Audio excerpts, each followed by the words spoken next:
లలితా మాతా శంభుప్రియా జగతికి మూలం నీవమ్మా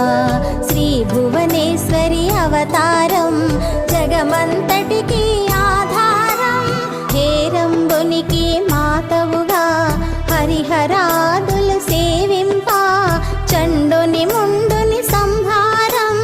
చాముండేశ్వరి అవతారం పద్మరేకుల కాంతులతో బాలా త్రిపుర సుందరిగా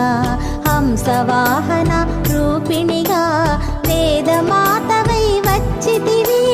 శ్వేత వస్త్రము ధరించి అక్షరమాలను పట్టుకొని